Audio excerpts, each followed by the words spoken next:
चतुर्थ स्कंद अष्टाविंशोऽध्याय मैत्रोवाच तदन्ते शुण हे विदुर संवाद से पुरंजनर नारदवाच नारद कहन्ति राजन एबे कहिबा वीर शुण जवन अधिपति सेई ताहार नाम भय कई सैन्यादि व्याधि गणे तार संगते थान्ति निरंतर प्रजोर काल कन्या बेनी एहांक संगे नृपमणि ए सर्वसंगते चलती जे दिगे विजये नृपति से एक दिने नृपवर संगते सैन्य जे प्रजोर से मही भ्रमण करते देखिला काल कर्म गते से पूरे थिला पुरंजन ताबेगे बेढ़िले राजन से पूरे द्वारी जीर्ण अच्छी निरते पोरदारे थाई ए पंचभूते देह जेते जाकु न छाड़े कदाचिते ब्रह्मांड मध्य देह बही ताकु जीणंता केही नाही ब्रह्मादि मुनि सुर देवा भये करंती ताकु सेवा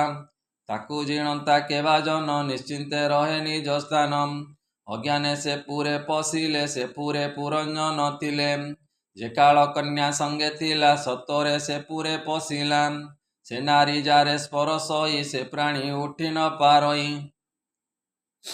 आगे से नारी प्रवेशिला जेते जवन बल थिला से सर्वद्वार मार्गे गले प्रवेशी पुर विनाशिले पुर उजाड़ी भय करी से पुरंजन दंडधारी बहुत संताप से कला निर्बले शंकित रहिला से राजा क्रोधे अभिमानी देखिला सुकुटुंब हानि स्नेहानुबंधे न छाड़ई आकुले संतापे सोचई से काल कन्या आसी आगे राजा को कोल कला बेगे तार स्पर्शे महाराय होइला नष्ट कांतिकाय कृपण विषये राजन होइला असंग पाइण प्रतिज्ञा हेला तार नाश सौघने छाड़ई निश्वास जवने गंधर्वे पशिले राजार संपद नाशिले से पूर क्षीण देखि तार पुत्रादि छाड़िले आदर आत्मीय लोक जेते कही देखिला पूर्व स्नेह नाही तापत्नी ठारे जेउ प्रीति देखिला अस्नेह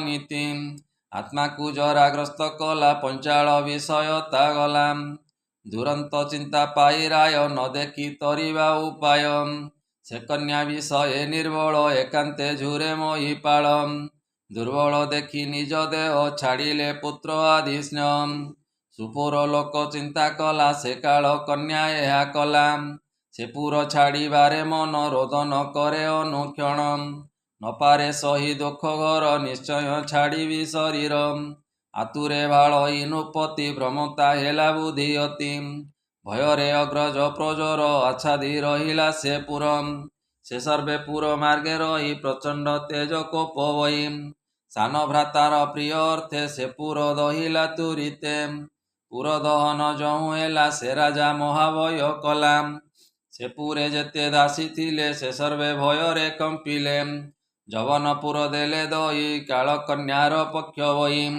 भये न पारंती रही दुखे रोदंती छन्न होई जवनपुर नेले बेगे से काल कन्या घेनी संगे भୟରେ अग्रज प्रजोर पुर नासिले बेगे तार देखिण विषादे नृपति रोदन कला भये अति बहुत कष्टे से राजन पुर छाड़िबा कला मन जेसने वृक्ष क्रोट ही अनल तेजे तापे दही से जेने से स्थान उपेक्षी रहे अत्यंत भये दुखी तेसने छाड़ी निज पुरी से राजा बहु चिंता करी हस्तचरण न चलिले पौरुषे गंधर्वे हारिले जवन शत्रु व्याधि रूपे कंठ निरोधी कले कोपे मूढ़ कुमति से राजन न तेजी करई रोदन ए मोर पुत्र कन्या जेते मोविनु वंचिवे के मते मुएवे पुर प्रतेजिले ए सर्वे नवर्तिवे भले सुपत्नी सहिते राजन अनेक करंती रोदन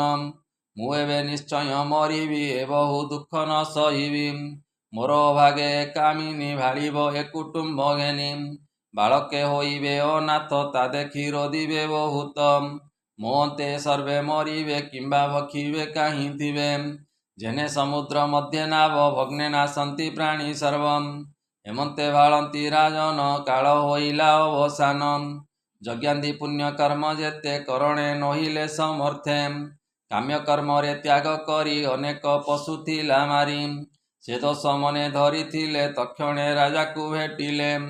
ବଳେ ବେଢ଼ିଲେ ପଶୁଗଣ ନାନାଦି ଅବସ୍ଥା କରିଣ। ଏ କୃଷ୍ଣ ଅଭାବେ ମୂଢ଼ମତି ଏଣୁ ନରକେ ହେଲା ଗତି।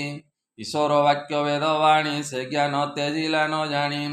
ତେଣୁ କର୍ମାନୁସାରେ ତାର ଜନ୍ମିଲା ବିଦର୍ଭ ମନ୍ଦିର। ସେ ରାଜା ମରଣ ସମୟେ ସ୍ତ୍ରୀଲିଙ୍ଗ ଭାବିଲା ହୃଦୟେ। ତେଣୁ ସେ ପ୍ରମୋଦା ହୋଇଲା ପୁରୁଷ ଅଙ୍ଗ ପ୍ରତେଜିଲା।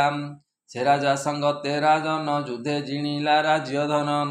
ସେ ପତିବ୍ରତା ସଙ୍ଗ ଫଳେ ଜନ୍ମ ଲଭିଲା ସାଧୁ କୂଳେ। ଏଣୁ ସୁସଙ୍ଗ ମୁଖ୍ୟ ପ୍ରାଣୀ ଜ୍ଞାନେ ଭକତି ପରିମାଣୀ। ବିଦର୍ଭ ମନ୍ଦିରେ ସୁନ୍ଦରୀ ଜନ୍ମ ଲଭିଲା ଦେହ ଧରି। ମଳୟଧ୍ୱଜ ନାମେ ରାଜା ସେହି ବୈଷ୍ଣବ ମହାତେଜା। କନ୍ୟାର ରୂପ ଗୁଣ ଗୁଣୀ ଚିତ୍ତେ କଳ୍ପିଲା ନୃପମଣି। ସେ କନ୍ୟା ସାମନ୍ତ ସାଜିଲା ବିଦର୍ଭ ଦେଶେ ବିଜେ କଲା। ସେ ରାଜା ସଙ୍ଗତେ ରାଜନ ଯୁଦ୍ଧେ ଜିଣିଲା ରାଜ୍ୟ ଧନ।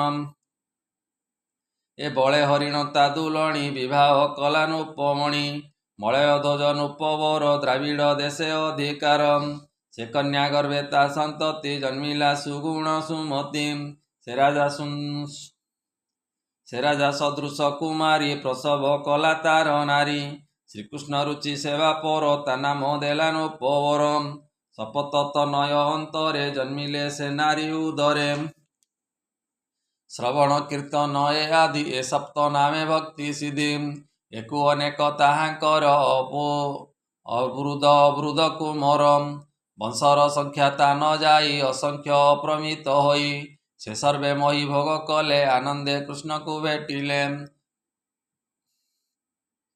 ମଳୟଧ୍ୱଜର ଦୁହିତା ସେ ଜ୍ଞାନ ବଳେ ଧ୍ରୁବବତା। ଅଜ୍ଞସ୍ତେ ତାର ବିଭା ଦେଲେ ତା ଗର୍ଭେ ଦୃଢ଼ଚ୍ୟୁତ ହେଲେ। ମଳୟଧ୍ୱଜ ରାଜ ଋଷି ପୁତ୍ରଙ୍କୁ ଡକାଇଲେ ବସି। ବିଭାଗ କରି ରାଜ୍ୟ ଖଣ୍ଡ ପୁତ୍ରକୁ ଦେଲେ ଛତ୍ରଦଣ୍ଡ। କୃଷ୍ଣ ଭଜନେ ନର ସାଇଁ ରହିଲେ କୁଳାଚଳେ ଯାଇ। ତାର ବୈଦର୍ଭୀ ନାମେ କାୟା ଛାଡ଼ିଣ ଗୃହ ସୁତ ମାୟା। ସେ ରାଜା ପଛେ ଗୋଡ଼ାଇଲେ ସୁଧାଂଶୁ ପ୍ରାୟ ଶୋଭା କଲେ। ସେ କୁଳାଚଳ ଗିରିବର ସକଳ ତୀର୍ଥଙ୍କ ମନ୍ଦିର। ତୀର୍ଥଙ୍କ ନାମ ଏକ ଏକ ଯେ ତାମ୍ରପର୍ଣ୍ଣି ବଟୋଦକ। ଅପରେ ଚନ୍ଦ୍ର ରସା ନାମ ଏ ଆଦି ପୁଣ୍ୟ ତୀର୍ଥ ଧାମ। କୃଷ୍ଣ ଭକତି ସୁସାଧନେ ତପ ଆଚରି ଶୁଦ୍ଧ ମନେ। ସେ ପୁଣ୍ୟ ତୀର୍ଥ ଗଳେ ନୀତି ସ୍ନାନାଦି ମାର୍ଜନା ସାରନ୍ତି। ଏ ଦୁରନ୍ତ ବାହ୍ୟାନ୍ତରେ ମଳ ସେ ଜଳେ ହୋଇଲା ନିର୍ମଳ। ତପସାଧନେ ଅତିରେକ ଭକ୍ଷିଣ ଫଳମୂଳ ଶାକ। ପୁଷ୍ପ ପଳାଶ ପତ୍ର ଜଳ ତୃଣାଦି ଶଯ୍ୟାରେ ନିଶ୍ଚଳ। କଠୋର ତପ ଆଚରିଲା ଶରୀର ତାପ ସୁଖାଇଲା। ଶୀତ ଉଷ୍ମାଦି କ୍ରୟ ତାପ କ୍ଷୁଧା ପିପାସା ତେଜି ରୂପ। ଦୁଃଖ ସୁଖାଦି ଶ୍ରମେ ତାରେ ଶୋକେ ହରସ ଏକାକାରେ। ଏ ରୂପେ ସୁସାଧନ କଲେ ବ୍ରହ୍ମରେ ଆତ୍ମା ନିବେଶିଲେ। ମନ ପବନ ବଶ କରି ଦୁର୍ଜୟ ଇନ୍ଦ୍ରିୟ ନିବାରି। ଦୃଢ଼ ଆସନେ ନୃପବର ସେ ଯୋଗ ବଳେ ଯୋଗେଶ୍ୱର। ତାହାର ପତ୍ନୀ ଯେ ରହିଲା ଆପଣା ମନେ ବିଚାରିଲା। କାଷ୍ଠ କୁଢ଼ାଇ ଅଗ୍ନି ଦେଲେ ପତି ପତ୍ନୀ ମଧ୍ୟେ ପଡ଼ିଲେ। ତକ୍ଷଣେ ବିପ୍ରେକ ମିଳିଲେ ସେ ପୂର୍ବେ ତାର ସଖା ଥିଲେ। ସେ ବେଗେ ତାର ହସ୍ତ ଧରି କହେ ପ୍ରବୋଧ ଶାନ୍ତ କରି। ଶୁଣ ସୁନ୍ଦରୀ ମନୋହାରୀ କେ ତୁମ୍ଭେ କାହାର ବା ନାରୀ। ତୁ ଆମ୍ଭ ଏକ ବେନିହଂସ ଏ ମାନସରେ ନିତ୍ୟ ବାସ। ତୁ ମତେ ଛାଡ଼ିଣ ସେଠାରେ ହୋଇଲୁ ଏ ମହି ଭାଗରେ। ପ୍ରବେଶ ଏ ସୂର୍ଯ୍ୟମଣ୍ଡଳ ଏଥେ ଦେଖିଲୁ ଦିବ୍ୟ ସ୍ଥଳ। ସେ ପୁରେ ନାରୀ ଏକ ଥିଲା ସେ ତୋର ମନ ବନ୍ଦୀ କଲା। ତୋ ବଶେ ନୁହେଁ ତା ଆୟତ ମିଥ୍ୟା ବିଳାପ ଭ୍ରମଚିତ୍ତ। ସେ ନଗରେ ପଞ୍ଚ ଉପବନ ସେ ନଭ ଦ୍ୱାରେ ଶୋଭବନ। ରକ୍ଷଣେ ଏକ ଦ୍ୱାରପାଳ ସେ କ୍ରୟ କୋଠରୀ ବିଶାଳ। ଅପରେ ଅଛି କୂଳ ଅଷ୍ଟ ବସଇ ଭଲେ ପଞ୍ଚଭାଟ। ପଞ୍ଚ ଯେ ପ୍ରକାରେ ପ୍ରକୃତି ସେ ଏକ ନାରୀ ରୂପବତୀ। ସେ ପଞ୍ଚ ଇନ୍ଦ୍ରିୟ ବିଷୟେ ଆରାମ ତହିଁରେ ନିଶ୍ଚୟେ। ଏକହି ପ୍ରାଣ ତହିଁ ଦ୍ୱାରୀ ସେ ନଭ ଦ୍ୱାର ରକ୍ଷାକାରୀ। ପୃଥିବୀ ଆପ ତେଜମାନ ଏକବିଂଶ ତହିଁ ସଦନ। ମନ ଇନ୍ଦ୍ରି ଗଣ ପଞ୍ଚେଣ ତହିଁର ଅଷ୍ଟକୋଣେ ଜାଣ। ଏ କ୍ରିୟା ଶକ୍ତି ତହିଁ ବାଟ ନାନା ବିଷୟେ ତହିଁ ହଟ। ପ୍ରକୃତି ନବଦ୍ୱାର କରି ଏ ରୂପେ ହାଟକୁ ବିଚାରି। ଏ ଧର୍ମାଧର୍ମ ବେନି ଜହିଁ କ୍ରୟ ବିକ୍ରୟ ନିତ୍ୟ ତହିଁ। ସେ ହାଟେ ସ୍ତ୍ରୀ ବୃଦ୍ଧ ଥିଲା ତୋ ମନେ ତା ବଶ ଜିଣିଲା।